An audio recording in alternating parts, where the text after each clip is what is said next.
pengembangan terkini, puluhan pedagang kaki lima yang sebelumnya beroperasi di Jalan Suroyo, Kota Probolinggo, akhirnya telah direlokasi. Rencana awal untuk memindahkan mereka ke sekitar Stadion Bayu Angga ternyata tidak terwujud. Sebaliknya, pemerintah Kota Probolinggo memutuskan untuk memindahkan 47 PKL tersebut ke 4 tempat yang berbeda. 4 tempat relokasi tersebut adalah Jalan Basuki Rahmat, di depan TWSL, depan Pasar Mangunharjo, Pujasera Alun-Alun, dan Jalan Niaga atau Jalan Cut Nyak Dien. Pre-launching sentra PKL angkringan baru telah dilakukan di depan TWSL pada Senin 2 Oktober malam. PKL yang direlokasi tersebut di berbagai lokasi dengan 19 pedagang di depan TWSL, 6 pedagang di Pujasera Alun-Alun, 5 pedagang di Jalan Niaga, dan 7 pedagang di depan Mangunharjo.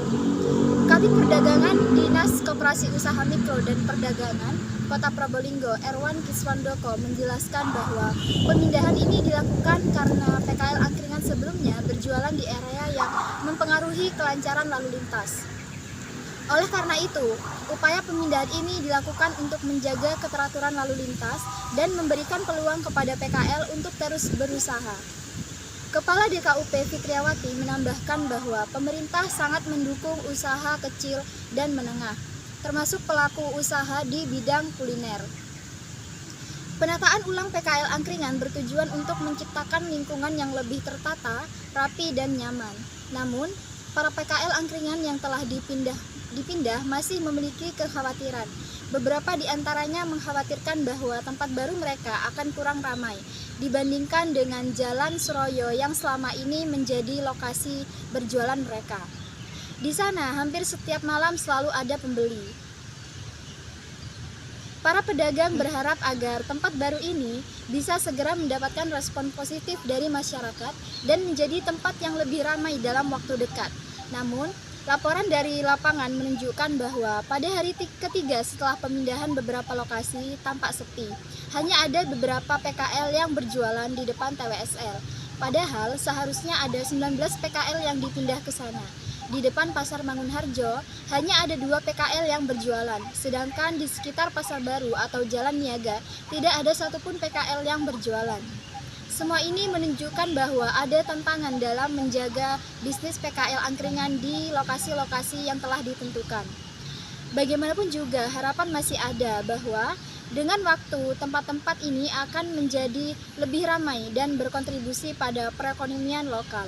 Keputusan pemerintah Kota Probolinggo untuk melarang pedagang kaki lima atau PKL terutama yang beroperasi di Jalan Suroyo untuk memindahkan usaha mereka ke lokasi-lokasi baru telah menimbulkan sejumlah dampak terhadap kondisi ekonomi di wilayah tersebut.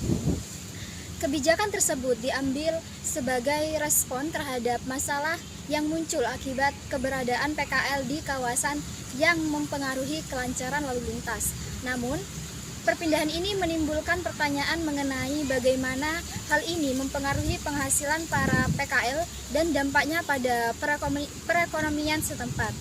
Salah satu dampak utama adalah penurunan pendapatan para PKL yang dipindahkan. Para pedagang mengakui bahwa tempat baru mereka belum sepopuler lokasi sebelumnya di Jalan Suroyo yang selalu ramai oleh pembeli terutama di malam hari. Beberapa PKL mengungkapkan kekhawatiran mereka terhadap penurunan pendapatan yang pada gilirannya dapat mempengaruhi kesejahteraan keluarga mereka. Pemerintah setempat berusaha untuk membantu para PKL dengan menyediakan fasilitas seperti air dan listrik di lokasi baru mereka.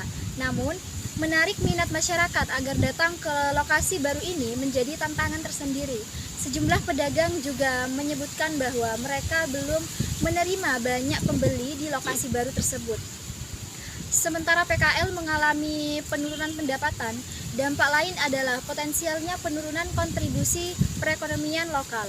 PKL angkringan di Jalan Suroyo sebelumnya memberikan kontribusi pada perekonomian kota dengan mempekerjakan sejumlah orang dan memberikan pendapatannya kepada banyak keluarga. Dengan pemindahan ini, ada potensi berkurangnya pendapatan dan lapangan kerja. Ini dapat mempengaruhi daya beli masyarakat setempat dan kesejahteraan ekonomi wilayah ini secara keseluruhan. Kebijakan larangan PKL memang bertujuan untuk menjaga ketertiban lalu lintas dan memberikan peluang bagi PKL untuk beroperasi dalam lingkungan yang lebih tertata. Namun di sisi lain, perpindahan ini juga menimbulkan sejumlah dampak sosial dan ekonomi yang perlu dipertimbangkan. Sementara pemerintah setempat berupaya memberikan fasilitas dan dukungan kepada PKL, perlu ada perhatian terhadap bagaimana mereka dapat meningkatkan daya tarik dan popularitas lokasi baru mereka. Ini mungkin melalui upaya pemasaran dan promosi atau pengembangan fasilitas yang dapat menarik masyarakat. Dengan perhatian yang tepat, ada harapan bahwa PKL di Kota Probolinggo dapat beradaptasi dan berkembang di lokasi-lokasi baru mereka, sehingga dampak negatif terhadap kondisi ekonomi saat ini dapat diminimalkan dengan lapangan baru. Demikian berita terkini, saya Irma Nucaya Setiawati. Wassalamualaikum warahmatullahi wabarakatuh.